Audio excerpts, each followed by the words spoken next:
High friends, welcome to யாஷிகர். நம்மளோட Zee தமிழில் ரொம்பவே சூப்பராக போயிட்டு இருக்க ஒரு சீரியல் தான். உங்கள் எல்லாருக்குமே தெரியும்னு நினைக்கிறேன், நினைத்தாலே இனிக்கும் அப்படின்னு சொல்லிட்டு. எங்கெங்கேயோ போய் எப்படி எப்படியோ சுற்றி என்னென்னவோ ஸ்டோரி போயிட்டுருக்குங்க. உண்மையிலே ஹீரோயின் இறந்தாங்க, பேய் வருது, சாமி வருது அப்படின்னு சொல்லி ஏகப்பட்ட சுற்றுனாலும் சீரியல் ரொம்பவே நல்லா தான் போயிட்டுருக்கு. அதனால தான் எனக்கு தெரிஞ்சு இந்த 1000 எபிசோட்ஸை வந்து அவங்க கடந்திருக்காங்க. ரீசெண்டாக ஆனந்த் செல்வம் அவரோட இன்ஸ்டாகிராம் பேஜில் வந்து ஒரு எமோஷ்னலான ஒரு நோட் வந்து போட்டிருந்தாரு. என்ன அப்படின்னா, அவர் ப்ரீவியஸாக நடித்த அந்த ப்ராஜெக்ட்ஸ் எல்லாம் 200 எபிசோட்ஸ் கூட கடந்தது இல்லையாம். 200 எபிசோட்ஸ் அவ்வளோதான் போயிருக்கான். அதனால் அவர் என்ன நினச்சிட்டு இருந்தாருன்னா, இது ஒரு 300 எபிசோட் போகும், அதுவே நம்மளுக்கு ஒரு பெரிய சக்ஸஸ் அப்படின்ற மாதிரி இந்த ப்ராஜெக்ட் கமிட் ஆனப்போ அவர் வந்து நினச்சிட்டு இருந்தாராம். ஆனால் அவர் சத்தியமாக எதிர்பார்க்காத ஒரு விஷயமா அது 600 கடந்துச்சு. 600 இப்போது 1000 கடக்குது அப்படின்ற ஒரு சந்தோஷம்.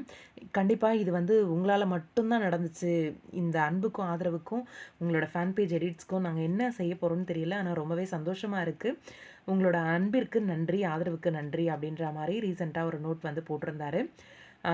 1000 எபிசோடுன்றது சாதாரண விஷயம் கிடையாது. எங்களோட நினைத்தாலே இனிக்கும் டீம் எல்லாருக்கும், ஈச் அண்ட் எவ்ரி ஒன் அதில் நடிக்கிற, அப்புறம் டெக்னிக்கல் டீமில் இருக்கிற எல்லாருக்குமே நன்றி சொல்லியிருக்காரு.